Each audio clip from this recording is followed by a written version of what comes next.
Good morning to all of you. आप सभी का बहुत बहुत स्वागत है। उम्मीद करती हूँ आप सभी बहुत अच्छे होंगे।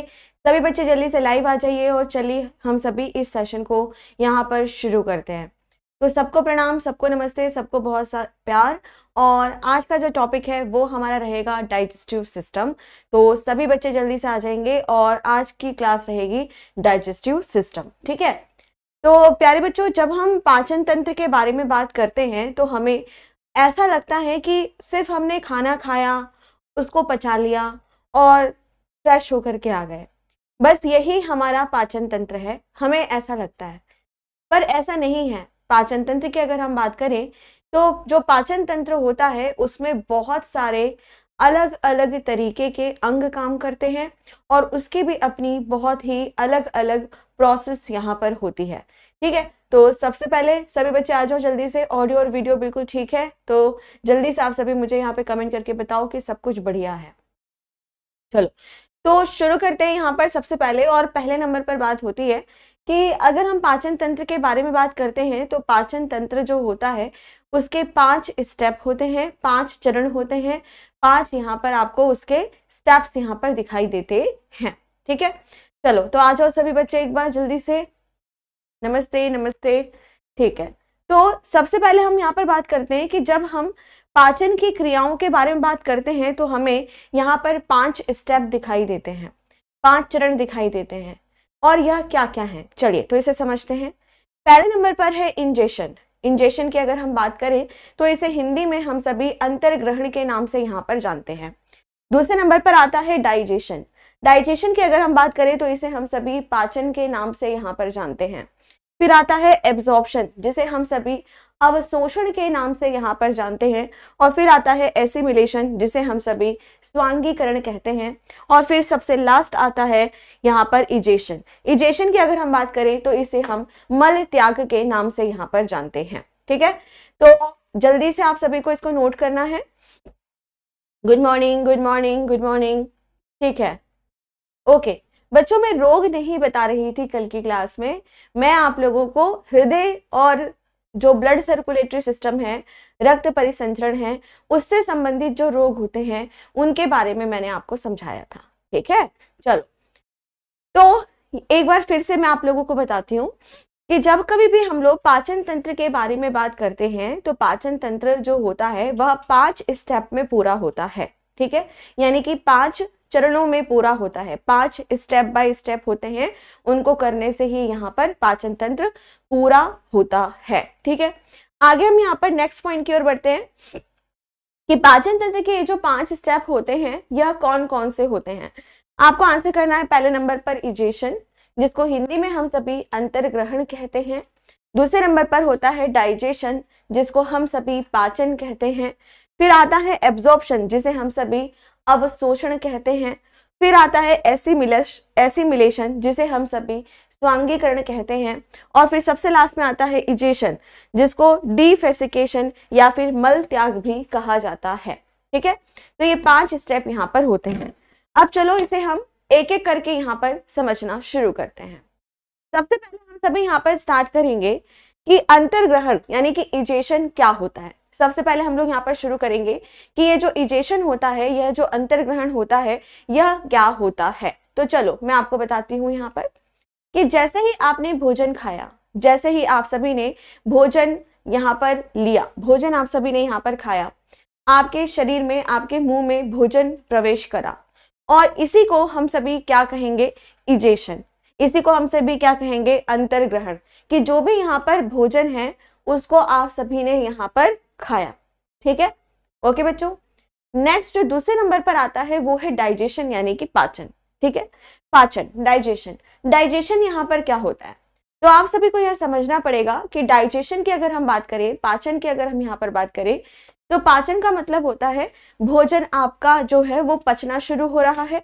पचना की अगर आप यहाँ पर बात करो तो पचने का मतलब होता है कि जो भी भोजन आप खा रहे हैं वह क्या हो जाए, यहाँ पर ब्रेक डाउन उसका होना शुरू हो जाए, उसका टूटना शुरू हो जाए, उसका सिंपलर भाग में, सरलतम भाग में बनना यहाँ पर शुरू हो जाए। ठीक है, तो अगर हम यहाँ पर बात करते हैं डाइजेशन के बारे में, पाचन के बारे में, तो पाचन का मतलब होता है कि जो कुछ भी आपने खाना खाया है वह सरलतम भागों में अब यहाँ पर क्या होगा, पचेगा। सरलतम भागों में अब वो यहाँ पर पचेगा या टूटेगा, और उसी को हम कहते हैं डाइजेशन। ध्यान दीजिएगा कि जब कभी भी हम लोग भोजन करते हैं, जब कभी भी हम लोग यहाँ पर खाना खाते हैं, तो हमारा जो पाचन होता है, डाइजेशन होता है, वो हमारे मुंह से ही शुरू हो जाता है। हमारे मुंह से ही डाइजेशन, पाचन शुरू हो जाता है। अब आप कहोगे कि मैम हमने तो सुना था कि जो स्टमक होता है, स्मॉल इंटेस्टाइन होती है, यानी जो यहाँ पर आपका आमाशय होता है और जो छोटी आंत यहाँ पर होती है वही पाचन करती है, पर ऐसा नहीं है। पाचन की जो प्रक्रिया होती है वह आपके मुंह से ही शुरू हो जाती है। अच्छा, आप सभी ने बुढ़ी के बाल खाए हैं? आप सभी ने बुढ़ी के बाल खाए हैं? बुढ़ी के बाल क्या होते हैं? कॉटन कैंडी, है ना। जैसे आप किसी मेले वगैरह में जाओ तो आपको कॉटन कैंडी देखने के लिए मिलता है, बुढ़ी के बाल देखने के लिए मिलता है, या फिर आप लोगों ने सोन पापड़ी खाया होगा। ठीक है, आप सभी ने सोन पापड़ी भी खाया होगा। ठीक है, तो उनको अगर आप खाओ ना तो वो मुंह में ही घुल जाता है। क्या होता है? मुंह में ही घुल जाता है। इसका ये मतलब है कि जो कुछ भी आप यहाँ पर खा रहे हैं, जो कुछ भी आप यहाँ पर कह सकते हैं कि जो कुछ भी भोजन आप यहाँ पर कर रहे हैं, ठीक है, उसका जो पाचन हो रहा है वो कहाँ पर हो रहा है? आपके मुंह में ही स्टार्ट हो गया है। तो ध्यान दीजिएगा कि आपके मुंह में ही पाचन शुरू हो जाता है, फिर थोड़ा पाचन आपके आमाशय यानी स्टमक में होता है, और पूर्ण रूप से पाचन, पूरे तरीके से जो कंप्लीट पाचन होता है वो कहाँ पर होता है? तो आंसर करना कि वो हमारे आमाशय में होता है, मतलब छोटी आंत में होता है। तो पूरे तरीके से पाचन छोटी आंत में हो जाता है। ठीक है, तो इस चीज को आप लोग यहाँ पर ध्यान में रखेंगे। ठीक है बच्चों, चलो आगे हम यहाँ पर बढ़ते हैं नेक्स्ट पॉइंट की तरफ। तो पहला क्या हो गया? इजेशन, दूसरा क्या हो गया? डाइजेशन, अंतर्ग्रहण और पाचन हो गया। अब इसके बाद जो नेक्स्ट आपका पॉइंट आता है वो है एब्जॉर्प्शन यानी कि अवशोषण। अवशोषण की प्रक्रिया यहाँ पर क्या होती है, चलिए इसे समझते हैं। अब जो कुछ भी आप लोगों ने भोजन किया उसका पाचन हुआ, पाचन हो गया, तो आप सभी को यह बात तो पता ही है कि जैसे मान लो सुबह आपने दाल चावल खाए, आपने रोटी सब्जी खाया, आपने खिचड़ी खाया, आपने पराठे खाए, जो कुछ भी आपने खाया, जो कुछ भी आपने ब्रेकफास्ट में खाया, तो आपका जो शरीर है क्या वह यहाँ पर जानता है कि यह रोटी सब्जी है, कि यह चावल दाल है? जानता है? नहीं जानता। आपका शरीर क्या जानता है कि कार्बोहाइड्रेट क्या होता है, आपका शरीर जानता है कि लिपिड क्या होता है, आपका शरीर जानता है कि प्रोटीन क्या होता है, वसा क्या होता है। ठीक है, तो आपके शरीर की अगर हम बात करें तो आपका शरीर नहीं जानता कि दाल चावल रोटी सब्जी क्या होता है। ठीक है, तो यहाँ पर ध्यान में रखना है कि जब पाचन हम करते हैं तो जो भी हमने भोजन यहाँ पर खाया वह भोजन किस में परिवर्तित हो गया है? कार्बोहाइड्रेट में, प्रोटीन में, वसा में, मिनरल्स यानी कि खनिज पदार्थों में, जल में परिवर्तित हो गया है। अब उसका हमारे रक्त से मिलना बहुत ज्यादा जरूरी होता है। तो जो भी पोषक तत्व होते हैं जब वो हमारे रक्त से मिलते हैं तो उसे हम सभी किस नाम से जानते हैं? एब्जॉर्प्शन यानी अवशोषण के नाम से यहाँ पर जानते हैं। ठीक है, और फिर आता है स्वांगीकरण यानी एसिमिलेशन। एसिमिलेशन का मतलब होता है कि जो भी पोषक तत्व हैं वह आपकी एक एक कोशिका में पहुंचना चाहिए, आपके एक एक कोशिका के प्रोटोप्लाज्म में, एक एक कोशिका तक वह पहुंचना चाहिए। ठीक है, और उसकी अगर हम बात करें तो उसे हम सभी क्या कहते हैं? एसिमिलेशन, कि भाई एक एक कोशिका तक यह पहुंचना चाहिए। अब जो कुछ भी आपने खाया सब कुछ थोड़ी पच जाएगा, या जो भी आपने खाया सबकी आवश्यकता आपके शरीर को थोड़ी थी, है ना। तो आप लोगों को यहाँ पर ध्यान में यह रखना होगा कि अगर हम बात करते हैं मल त्याग के बारे में, अगर हम बात करते हैं यहाँ पर इजेशन यानी डिफेसिकेशन के बारे में, तो इसका मतलब होता है मल त्याग करना। आपके शरीर में बहुत सारे ऐसे पदार्थ बनेंगे जिनकी आवश्यकता आपके शरीर को नहीं है। आप जो कुछ भी यहाँ पर खा रहे हो सब कुछ नहीं पचेगा, जो नहीं पचा वह मल के माध्यम से शरीर से बाहर निकलेगा, है ना। तो यहाँ पर आप क्या देखेंगे? मल त्याग करना, डिफेसिकेशन या इजेशन करना, इसी को ही हम सभी यहाँ पर कहते हैं। ठीक है बच्चों, तो यहाँ पर मैंने क्या बताया कि ये जो 5 स्टेप यहाँ पर होते हैं ये आप लोगों को यहाँ पर याद में रखना है। ठीक है, ओके बच्चों। तो यहाँ पर क्या हो गया, इजेशन, डाइजेशन, एब्जॉर्प्शन, एसिमिलेशन और इजेशन। ऐसे ही आपको लाइन से याद करना पड़ेगा, अंतर्ग्रहण, पाचन, अवशोषण, स्वांगीकरण और मल त्याग। ठीक है, तो ये आपको लाइन से यहाँ पर याद करना पड़ेगा। ठीक है, क्योंकि आपके एग्जाम में ना आता है सीरीज में लगाओ। ठीक है, तो ये बढ़ते क्रम में आपको याद रखना यहाँ पर पड़ेगा। चलो अब हम बात करते हैं ह्यूमन के डाइजेशन के बारे में। इंसानों का जो डाइजेशन होता है वह किस तरीके से होता है और कौन कौन से अंग, कौन कौन सी ग्रंथियां होती हैं जो इसके पाचन में यहाँ पर मदद करती हैं, भोजन के पाचन में मदद करती हैं।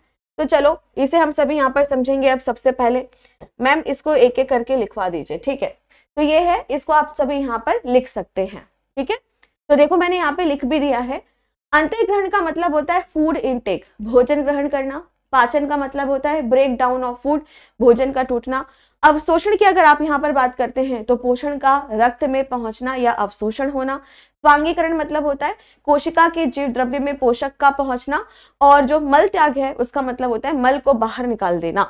ठीक है, मल को बाहर निकाल देना। ठीक है, ठीक है महिमा, मैंने लिख दिया है यहाँ पर।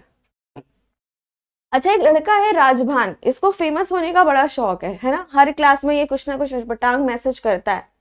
जैसे आज इसने मैसेज किया है, मैम आपने कभी भी एग्जाम नहीं दिया है क्या? नहीं बेटा, मैंने कोई एग्जाम थोड़ी दिया है, मैं तो सिर्फ KG1 में मेरे मम्मी पापा ने भर्ती करवाया था मेरे को, और फिर उसके बाद हुआ ये कि मैं फिर सीधे PhD में पहुंच गई। मैंने तो कोई एग्जाम नहीं दिया। ठीक है, मेरा चेहरा देख करके लोग ऐसे ही पास कर देते हैं मेरे को। क्या करूं मैं, बताओ क्या करूं मैं, क्या करूं। चलो हो गया बच्चों, लिख लो यहाँ पर। थैंक यू बच्चों, सभी को थैंक यू।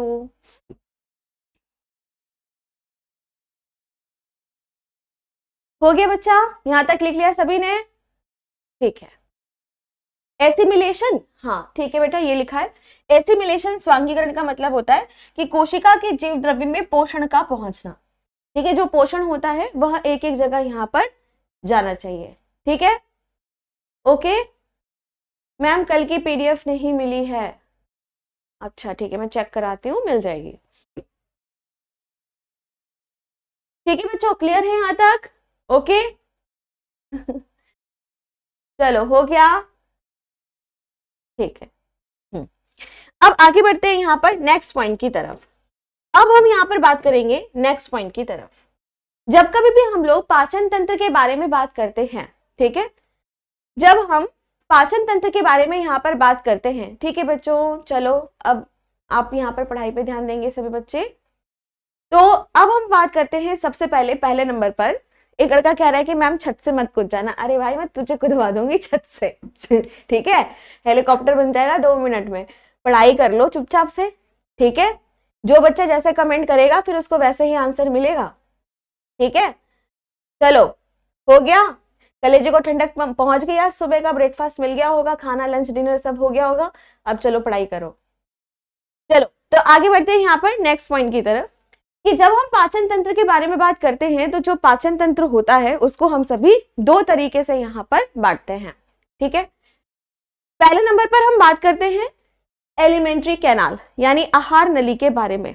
ठीक है, पहले नंबर पर हम यहाँ पर बात करते हैं एलिमेंट्री कैनाल यानी आहार नली के बारे में। ठीक है, और दूसरी तरफ हम बात करते हैं डाइजेस्टिव ग्लैंड यानी कि पाचन ग्रंथियों के बारे में। यहां पर हम उन सभी अंगों के बारे में बात करेंगे जो सारे अंग हमें पाचन के लिए मदद करते हैं या जो पाचन यहां पर करते हैं। ठीक है, और दूसरी तरफ अगर हम बात करते हैं पाचन ग्रंथियों के बारे में तो ये सभी अलग अलग तरह के जूसेस यानी रस निकालेंगे और अलग अलग तरीके के एंजाइम्स निकालेंगे जो क्या काम करेगा, यहाँ पर पाचन करने में मदद करेगा।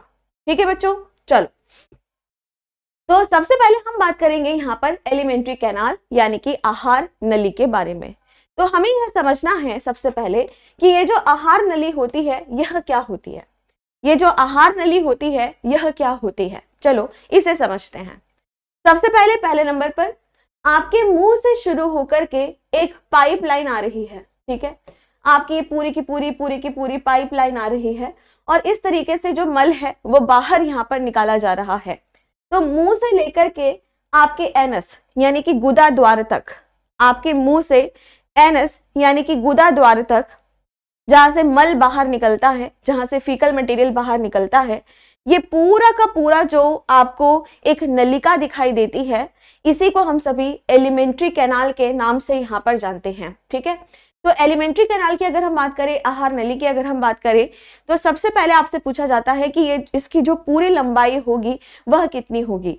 आंसर करना 33 फीट या फिर आप इसको 9 मीटर यहाँ पर कह सकते हैं।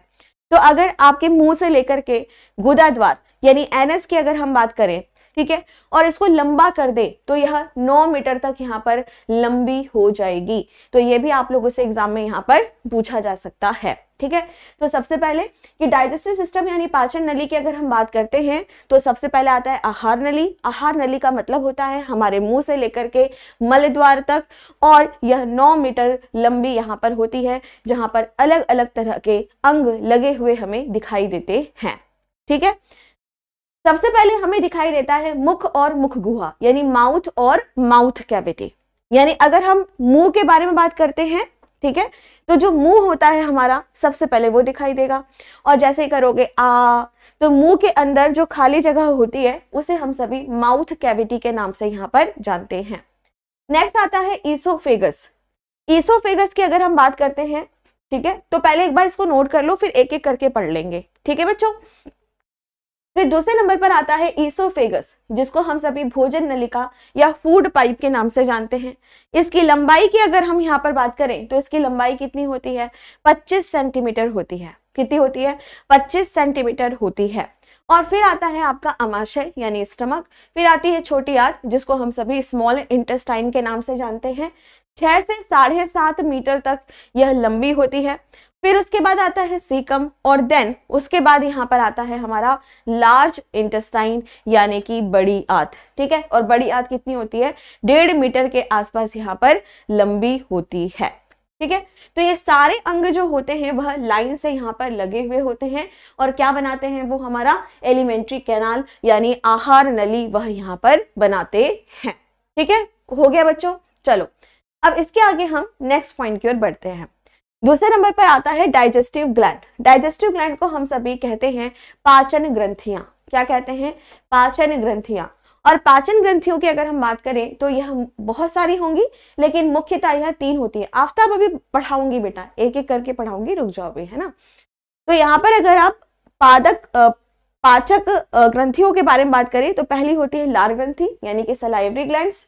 नेक्स्ट आता है यकृत यानी कि लीवर, और फिर यहाँ पर आता है अग्नाशय यानी कि पेनक्रियास। मैम बायो के लिए एनसीईआरटी पढ़ सकते हैं? हाँ बिल्कुल पढ़ सकते हैं, बिल्कुल पढ़ सकते हैं। ठीक है, सभी ने नोट कर लिया इसको? ठीक है, साइड हो जाती हूं मैं, नोट करो इसको,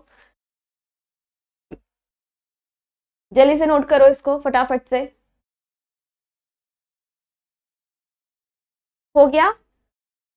ठीक है, अब सबसे पहले हम लोग यहाँ पर स्टार्ट करेंगे पाचक ग्रंथियों से। पहले इन तीनों को पढ़ लेते हैं अच्छे, कौन सा रस निकलेगा, कौन सा एंजाइम निकलेगा, फिर उसके बाद इन सभी अंगों को एक एक करके विस्तार में पढ़ेंगे। ठीक है, तो चलो शुरू करते हैं। सबसे पहले हम सलाइवरी ग्लैंड यानी कि लार ग्रंथियों से। चलिए, ओके, ठीक है बच्चों। तो सबसे पहले हम लोगों ने यहाँ पर यह देखा कि जो भी हमारी डाइजेस्टिव ग्लैंड होती हैं, जो भी हमारी पाचन ग्रंथियां होती हैं, वह 3 तरह की होती हैं। और सबसे पहले हम लोग यहाँ पर किसके बारे में बात करेंगे? लार ग्रंथियों के बारे में यहाँ पर चर्चा करेंगे कि जो लार ग्रंथियां होती हैं वह किस तरह की होती हैं और कैसी होती हैं। ठीक है,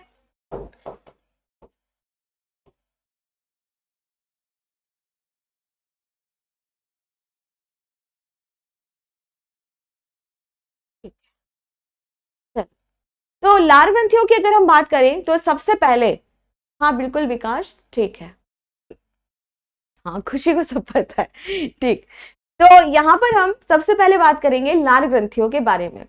जो लार ग्रंथियां होती हैं वह कितनी होती हैं? 3 जोड़ी में होती हैं। कितनी होती हैं? 3 जोड़ी में होती हैं। ठीक है, तो सबसे पहले आपको यह ध्यान में रखना होगा कि जब हम लार ग्रंथियों के बारे में बात करते हैं तो वह 3 जोड़ी में होती हैं। ठीक है, तो आप देख सकते हैं यहाँ पर सबसे पहले 1 2 3। ठीक है, तो ये लेफ्ट प्रोफाइल या राइट प्रोफाइल जो भी इसका होगा, तो दोनों तरफ होंगी, है ना। तो टोटल अगर आप यहाँ पर देखेंगे सबसे पहले कि 1 2 3। ठीक है, तो आपको यहाँ पर ध्यान में रखना है कि जब हम लार ग्रंथियों के बारे में यहाँ पर बात करते हैं तो जो लार ग्रंथियां होती हैं वो कहाँ पर पाई जाती हैं? हमारे मुख गुहा में पाई जाती हैं। कहाँ पर पाई जाती हैं? हमारे मुख गुहा में, यानी ओरल कैविटी में पाई जाती हैं। 3 जोड़ियों में होती हैं। कितनी होती हैं? 3 जोड़ियों में होती हैं। और इनके क्या क्या नाम होते हैं? पहला होता है पैरोटिड ग्रंथियां, दूसरा होता है सब मैंडिबुलर, तीसरा होता है सब लिंगुअल ग्रंथियां। तो ये 3 ग्रंथियां यहाँ पर होती हैं। ठीक है, इन तीनों में आपसे प्रश्न पूछा जाता है, इन तीनों में सबसे बड़ी कौन सी होती है? पैरोटिड ग्रंथि। और इन तीनों में सबसे छोटी सब लिंगुअल ग्रंथि होती है। ठीक है, ये कहाँ कहाँ पर स्थित होती हैं? तो चलो मैं आपको बताती हूँ कि अगर आप पैरोटिड ग्लैंड के बारे में बात करते हो, जो कि सबसे बड़ी है, वो यहाँ पर होंगी इस तरीके से, और पीछे कान की तरफ, यहां से शुरू होंगी और पीछे कान की तरफ। ठीक है, आगे हम बात करेंगे सब मैंडिबुलर। सब मैंडिबुलर, तो आप सभी को पता होगा मैंडिबुलर का मतलब होता है निचला जबड़ा। तो निचले जबड़े के पास यहाँ पर जो ग्रंथियां होंगी उनको हम सभी सब मैंडिबुलर ग्लैंड कहते हैं। और फिर उसके बाद आता है सब लिंगुअल ग्लैंड। सब लिंगुअल ग्लैंड की अगर आप बात करें तो लिंगुअल का मतलब होता है हमारी जीभ। तो हमारी जीभ के नीचे की तरफ यह पाई जाती हैं। ठीक है, तो यहाँ पर हमने क्या देखा कि 3 जोड़ियों में होती हैं, पैरोटिड, सब मैंडिबुलर, सब लिंगुअल। पैरोटिड की अगर आप बात करते हो तो ये सबसे बड़ी है इन तीनों में, और इन तीनों में सबसे छोटी सब लिंगुअल है। इसी तरीके से एक प्रश्न और यहाँ पर पूछा जाता है कि जैसे अगर आप किसी सांप को देखते हो, ठीक है, तो जो सांप होते हैं वो उनके पास विष थैली होती है ना, पॉइजन एक सेक होता है, एक विष थैली होती है। तो कई बार यह पूछा जाता है कि जिस तरीके से सांपों में विष थैली होती है वैसे ही हमारे अंदर कौन सी ग्रंथि है, या ऐसी कौन सी ग्रंथि है जो विष थैली में परिवर्तित हो जाती है। तो आपको क्या आंसर करना है यहाँ पर? पैरोटिड ग्रंथियां। क्या आंसर करना है यहाँ पर आपको? पैरोटिड ग्रंथियां। ठीक है, तो इस चीज को ध्यान रखेंगे। चलो अब इसे जल्दी से नोट कर लो। सलाइवा वगैरह सारी चीजें मैं आपको पढ़ाऊंगी। ठीक है, आराम से। मैं सलाइवरी ग्लैंड को देखा जा सकता है? हाँ, बिल्कुल देखा जा सकता है। मैम आपकी कोई बुक है क्या? बेटा अभी तो नहीं आई है मार्केट में, जब आएगी तो बता देंगे। ठीक है, बाकी अभी आप यहाँ से पढ़ रहे हो तो इतना सफिशिएंट रहेगा आप लोग के एग्जाम के लिए। ठीक है बच्चा, लिख लिया सभी ने? मैम नेक्स्ट स्लाइड वाला, अच्छा रुक जाओ अभी दिखाते हैं। उसमें कुछ नहीं था, जो पहले लिखवाया था ना मैंने, सारणी बनाकर रख के, टेबल बना के, वही था, बस वही था, कोई खास नहीं है। ठीक है, और अगर आप ये देखना चाहते हो तो देख सकते हो, यहाँ पर है पैरोटिड, यहाँ पे है सबलिंगुअल, और यहाँ पर क्या है? सब मैंडिबुलर। ठीक है, ओके बच्चों, चलो अब इसके आगे हम लोग नेक्स्ट पॉइंट की ओर यहाँ पर बढ़ते हैं। नेक्स्ट जो हमारा यहाँ पे पॉइंट बनता है वो है कि जो भी यह ग्रंथियां होती हैं, जो भी यह 3 तरह की ग्रंथियां यहाँ पर होती हैं। ठीक है, कॉन्ग्रेचुलेशंस दीपक, बहुत बहुत बधाई आपको, मैट्रिक्स ओलंपिक क्वालिफाई कर लिया, बहुत बहुत बधाई आपको।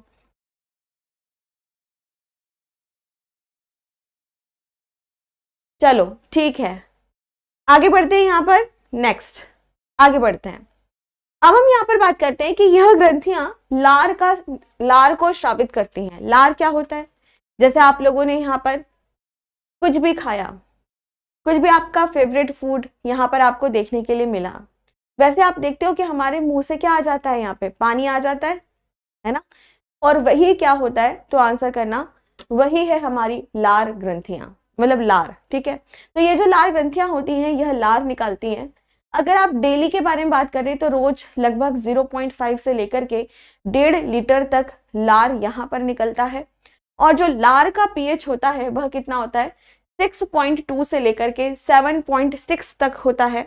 और साथ में आपको यह भी यहाँ पर ध्यान में रखना होगा कि अगर आप इसका एवरेज देखते हो, औसत देखते हो, तो 6.7 के आसपास होता है।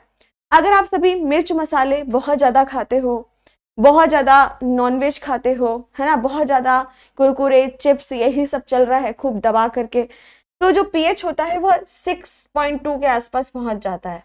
लेकिन अगर आप नॉर्मल सात्विक भोजन करते हो, कम मिर्च मसाला आप यहाँ पर खाते हो, तो उस टाइम पे आपका जो पीएच होता है वो 7 के आसपास यहाँ पर होता है। ठीक है, तो यहाँ पर आपको क्या ध्यान में रखना है कि ऑन एन एवरेज कितना होता है, यहाँ पर 6.7 के आसपास यहाँ पर हमारा पीएच हमें देखने के लिए मिलता है।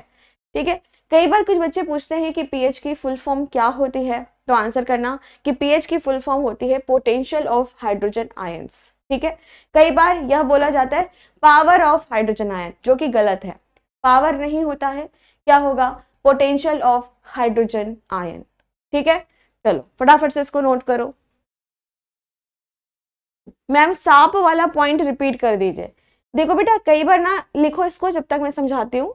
देखो ऐसा क्या है कि जो भी सांप होता है उसके पास क्या पाई जाती है, विष ग्रंथि पाई जाती है। तो कई बार पूछ लेता है कि कौन सी ग्रंथि विष ग्रंथि में परिवर्तित हो जाती है सांप के अंदर। आंसर करना पैरोटिड ग्लैंड। ठीक है, पैरोटिड ग्लैंड। चलो अब इसके आगे हम नेक्स्ट पॉइंट की ओर यहाँ पर बढ़ते हैं, आगे हम यहाँ पर चलते हैं। अब हम बात करते हैं कि जब हम लार को देखते हैं तो लार के अंदर अलग अलग एंजाइम पाए जाते हैं। अब सबसे पहले आपको यह ध्यान में रखना होगा कि जो एंजाइम्स होते हैं वही पाचन कराने में यहाँ पर मदद करते हैं। ठीक है, तो अगर आप यहाँ पर बात करते हो लार के बारे में, सलाइवा के बारे में, तो उसके अंदर बहुत सारे एंजाइम्स होते हैं जो पाचन करने में यहाँ पर मदद करते हैं। ठीक है, आगे हम यहाँ पर नेक्स्ट पॉइंट की ओर देखते हैं कि कौन कौन से ऐसे एंजाइम्स हैं जो कि महत्वपूर्ण हैं और उनका क्या क्या नाम है और क्या क्या यहाँ पर काम है। ठीक है, तो सबसे पहले जो पहला एंजाइम होता है उसे हम सभी टाइलिन के नाम से जानते हैं, बहुत फेमस है और मोस्ट इंपॉर्टेंट भी है। ठीक है, तो सबसे पहले टाइलिन की अगर आप बात करते हो तो टाइलिन को हम सभी अल्फा एमाइलेज और इसी को हम सभी सलाइवरी एमाइलेज के नाम से भी यहाँ पर जानते हैं। जहां पर भी एमाइलेज शब्द लिखा हुआ हो, साफ समझ जाना कि कार्बोहाइड्रेट के पाचन में ये मदद कर रहा है। जैसे आप सभी ने यहाँ पर जो कुछ भी खाया, ठीक है, जो कुछ भी आप लोगों ने यहाँ पर खाया है, ठीक है, वह क्या है, किस रूप में होता है, मंड यानी स्टार्च के रूप में होता है, जो कुछ भी आपने यहाँ पर खाया। और जो कुछ भी लार है, लार में जैसे ही टाइलिन यहाँ पर आएगा वैसे ही यह जो स्टार्च होता है इसको यह किस में परिवर्तित कर देता है, माल्टोज में परिवर्तित कर देता है। किसमें, माल्टोज में यह इसे यहाँ पर परिवर्तित कर देता है। ठीक है, तो जैसे मैंने अभी आपको बताया था कि बुढ़ी के बाल आपने खाए, ठीक है, अब बुढ़ी के बाल जो आपने खाए हैं, कॉटन कैंडी जो आपने यहाँ पर खाई है, उसकी अगर हम यहाँ पर बात करें तो आपको यह भी ध्यान में रखना पड़ेगा कि कॉटन कैंडी क्या है, कार्बोहाइड्रेट है उसमें, और कार्बोहाइड्रेट का जो पाचन होता है वो सबसे पहले शुरू होता है। कार्बोहाइड्रेट का पाचन हमारे मुंह से ही शुरू हो जाता है। क्यों शुरू हो जाता है, क्योंकि जब हम लार के बारे में बात करते हैं तो लार में टाइलिन है और टाइलिन क्या करेगा, कार्बोहाइड्रेट का पाचन शुरू करेगा। तो अगर आपसे पूछा जाए कि भोजन का पाचन कहाँ से शुरू हो गया, मुंह से ही शुरू हो गया। और सबसे पहले मुंह में किसका पाचन होना शुरू हो गया, तो आंसर करना कार्बोहाइड्रेट का सबसे पहले यहाँ पे पाचन शुरू हो गया। ठीक, अच्छा एक चीज और बताओ, प्रोटीन का पाचन होगा यहाँ पे, नहीं, अभी नहीं होगा। प्रोटीन का पाचन अभी नहीं होगा। प्रोटीन का पाचन हमारे अमाशय स्टमक से शुरू होगा। अगर हम बात करें अपने मुंह के बारे में तो मुंह में नहीं होगा, मुंह में सिर्फ कार्बोहाइड्रेट का पाचन होगा। ठीक है, तो एंजाइम्स जो करते हैं पूरे तरीके से पूर्ण रूप से पाचन नहीं कर रहे हैं, यहाँ पे क्या कर रहे हैं, सिंपलर फॉर्म में उसको बदल रहे हैं। ठीक है, तो जो कुछ भी आपने खाया उसमें क्या था, स्टार्च, उसको यह किस में बदल देगा, तो आंसर करना माल्टोज में परिवर्तित यह कर देगा। किस में, माल्टोज में इसको यह यहाँ पर परिवर्तित कर देगा। ठीक है, अब आगे बढ़ेंगे यहाँ पर नेक्स्ट।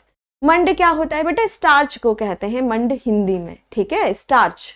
ठीक, आगे मैम लार का पीएच बढ़ना कताना का सा कुछ होता है क्या? आकाश फिर से लिख के भेजो बेटा अपना कमेंट, समझ नहीं आया मेरे को, फिर से एक बार लिख करके भेजना, ठीक है? सरल शब्दों में लिख के भेजो बच्चा, ठीक है? तभी आंसर कर पाऊंगी, ठीक है?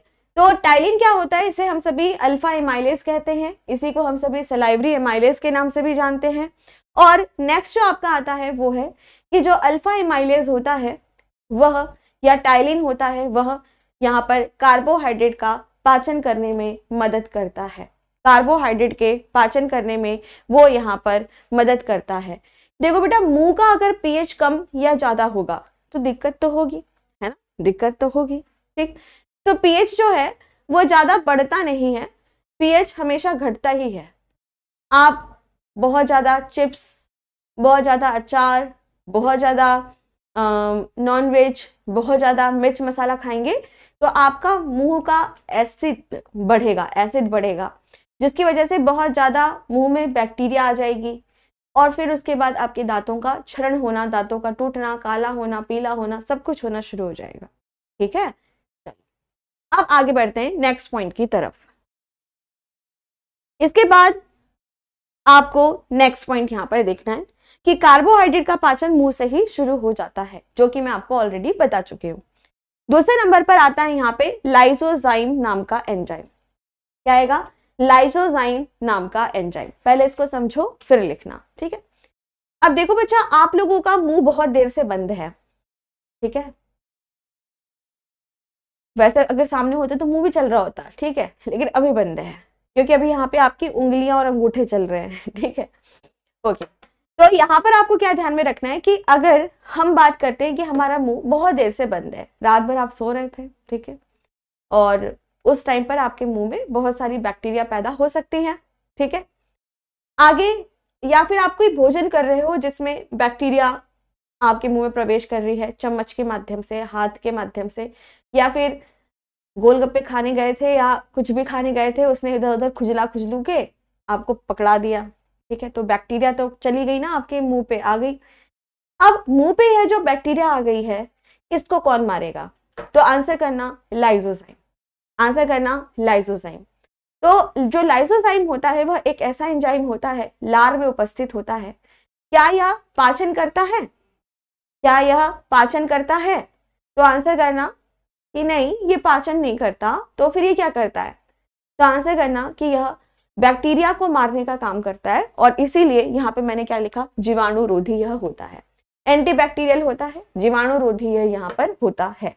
एक और इंटरेस्टिंग बात बताती हूँ, हमारे आंसुओं में भी यह एंजाइम पाया जाता है। तो कहीं लिख लो, हमारे आंसुओं में भी, हमारे टीयर्स में भी ये जो लाइसोसोम होता है, लाइसोजाइम होता है, ये एंजाइम यहाँ पर पाया जाता है। तो आपने देखा है, जैसे आप जा रहे हो, अचानक से कोई डस्ट पार्टिकल हमारी आंखों में क्या हो गया, घुस गया, ठीक है, कोई कीड़ा हमारी आंखों में घुस गया, तो उस टाइम पर आप क्या देखेंगे?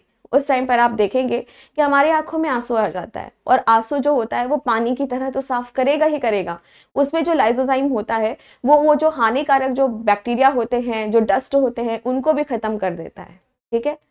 मैम स्टार्च और माल्टोस क्या होता है? अच्छा ठीक है बेटा, देखो, कार्बोहाइड्रेट का नाम आपने सुना है बच्चा, है ना? तो कार्बोहाइड्रेट की अगर आप बात करते हो तो कार्बोहाइड्रेट कई प्रकार के होते हैं, जैसे कि स्टार्च, माल्टोज, ये सब कार्बोहाइड्रेट के उदाहरण हैं।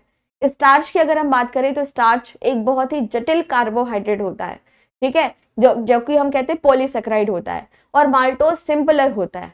तो यहाँ पर क्या हो गया कि जो स्टार्च है उसको माल्टोज यानी सिंपलर रूप में यहाँ पर उसको कन्वर्ट कर दिया गया है, ठीक है? मैम सारी बैक्टीरिया को किल कर देता है? नहीं, सारे को नहीं करता, पर कोशिश करता है कि यह सारे को किल करते, मतलब सबको मार दे, ठीक है? चलो, तो आगे हम यहाँ पर बात करेंगे लाइसोजाइम जीवाणुरोधी यह होता है, मुंह में जो भी बैक्टीरिया होती है उसको मारने का काम ये यहाँ पर करता है। अब नेक्स्ट हमारा जो आता है वो है म्यूलिन। एक और यहाँ पर एंजाइम आता है म्यूलिन, ठीक है? म्यूलिन की अगर हम यहाँ पर बात करें तो यह भोजन को चिपचिपा बनाने का काम करता है। तो आपने देखा है कि जो भोजन होता है आपके मुंह में वह कैसा होता है, चिपचिपा, ठीक है? तो आपका भोजन चिपचिपा बनाने का काम कौन कर रहा है? तो आंसर करना म्यूलिन करता है, ठीक है? आगे एक और नए एंजाइम के बारे में बताऊंगी जिसका नाम है डायस्टेज एंजाइम। इसके ऊपर डायरेक्ट प्रश्न पूछा था कि जो डायस्टेज एंजाइम होता है वह कहाँ से निकलता है और क्या कार्य करता है। तो आंसर आपको करना है यहाँ पर कि जो डायस्टेज एंजाइम होता है हमारी मुख गुहा यानी कि बकल कैविटी से निकलता है और यह भी कार्बोहाइड्रेट का पाचन करता है। यह भी क्या कर रहा है, कार्बोहाइड्रेट का पाचन करता है। चलो लिखो इसे यहाँ पर, मैंने अपनी नोटबुक पे लिखो, मुझे बस समझाओ, लिखो इसे अपनी नोटबुक पे। मैम खान सर कब आएंगे? बच्चा अभी तो नहीं पता, बहुत जल्दी आएंगे आपके बैच में भी, ठीक है, परेशान मत हो। मैम दांत को कैसे मजबूत कर सकते हैं? सबसे बेस्ट होता है ब्रश अच्छे से करिए, डेली ब्रश करिए, ठीक है। और साथ में ही आप लोग क्या कर सकते हो, रात के टाइम पे ब्रश अगर नहीं कर सकते तो मुंह को कुल्ला करके आप लोग सोइए, ठीक है, ठीक है। मैम आप लार के बारे में बता रहे हो तो मुंह में भी बहुत लार आ रहा है, ठीक है, होता है ऐसा होता है। चलो तो नोट कर लिया सभी ने, ठीक है बच्चों।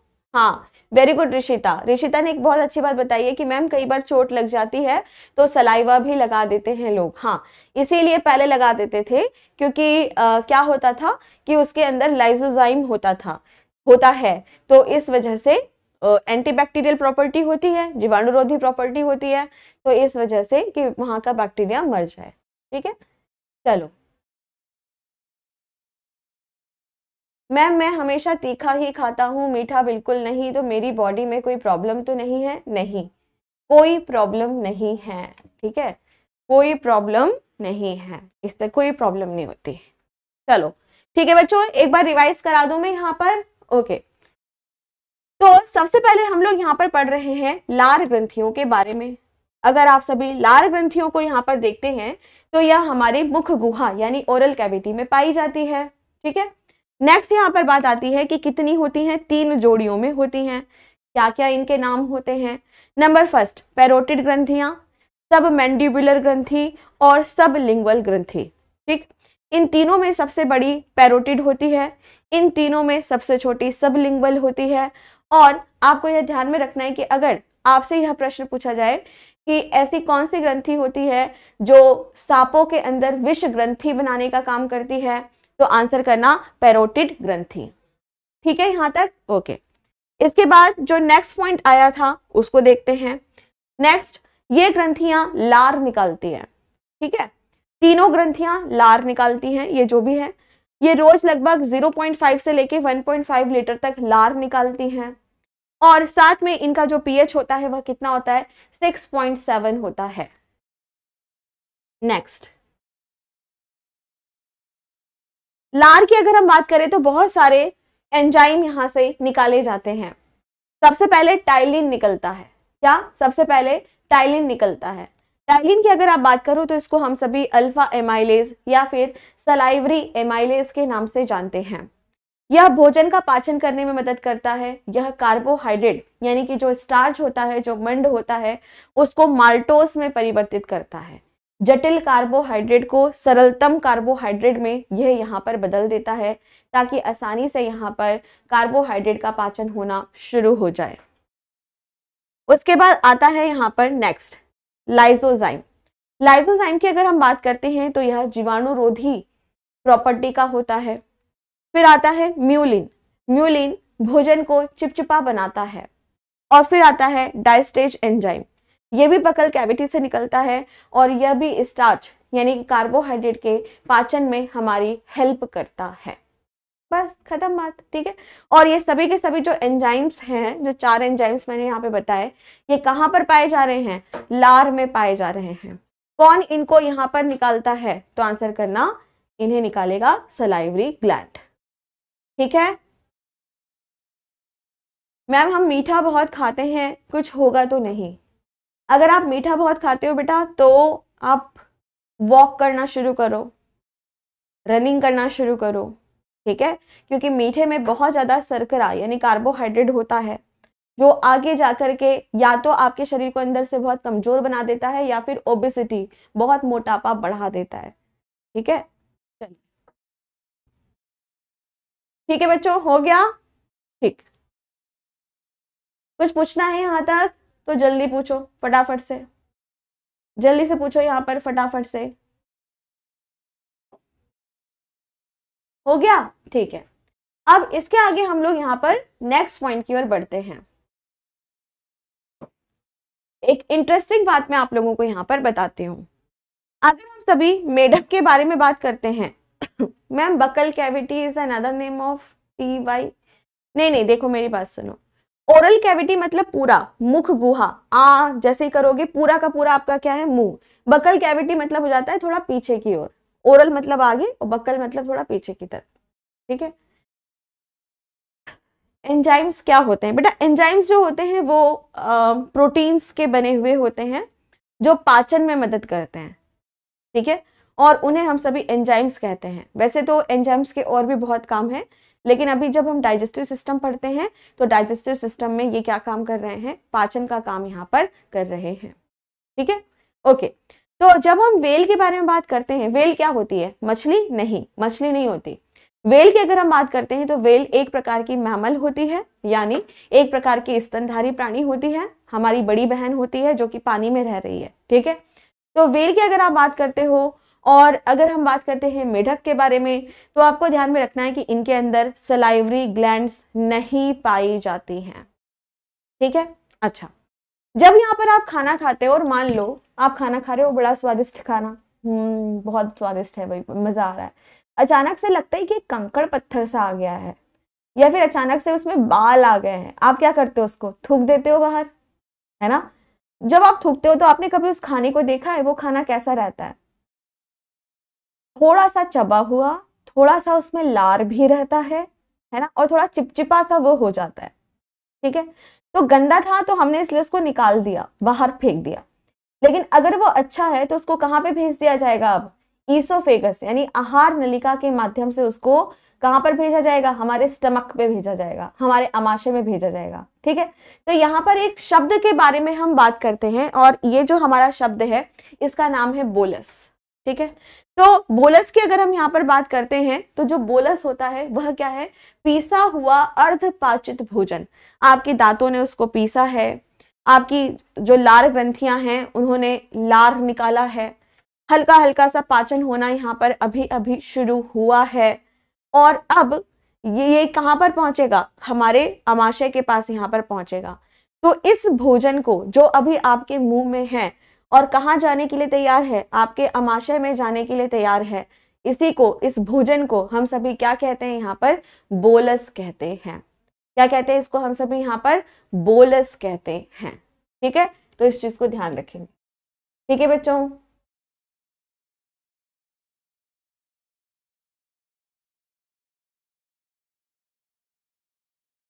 मैम मेरे बाल झड़ रहे हैं, क्या करें? पहले तो टेंशन लेना बंद करो।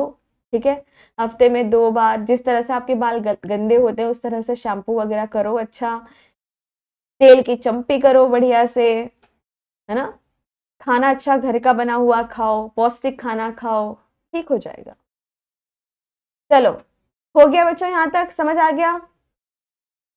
प्रांजल देखो बेटा, अगर आप बार बार मैसेज करोगे तो उससे क्या होगा? आप पढ़ाई पे फोकस नहीं करते हो। ठीक है, आप दिन भर बस कमेंट ही करते हो, इसीलिए आपको समझ नहीं आता। ठीक है, और कुछ बताओ।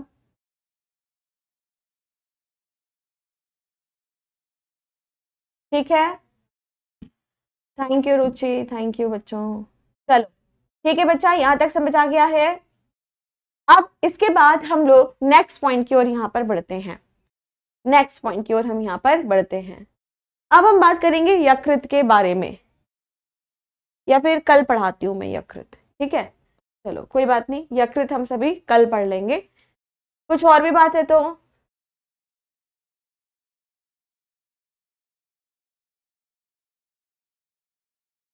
हो गया? अच्छा ठीक है मैम, ओके ओके ठीक है, तो कोई बात नहीं, इसके आगे का कल पढ़ लेंगे। कोई डाउट है, कोई परेशानी है तो पूछो जल्दी से। देखो बेटा, अगर आप लोगों को कोई भी चीज समझ नहीं आता तो सबसे पहले आप लोग को यह ध्यान रखना पड़ेगा कि आप जो भी पढ़ाया जा रहा है उसको ध्यान पूर्वक पढ़ें, जो भी लिखाया जा रहा है उसको ध्यानपूर्वक लिखें और उसको रिवाइज करें, उसका रिवीजन आप करें, ठीक है?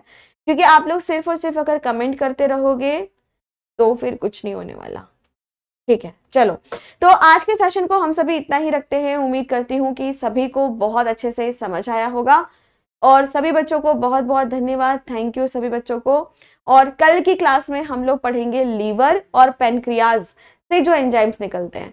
पूरा पेनक्रियाज नहीं पढ़ना है हमको, पेनक्रियाज से जो एंजाइम्स निकलते हैं, अग्नाशय से जो एंजाइम्स निकलते हैं, सिर्फ उनको ही यहाँ पर हमें पढ़ना है, ठीक है? तो चलिए कल की क्लास में मिलते हैं। आप सभी तब तक अपना ख्याल रखो। Thank you so much, take care, bye bye, जय हिंद, जय भारत।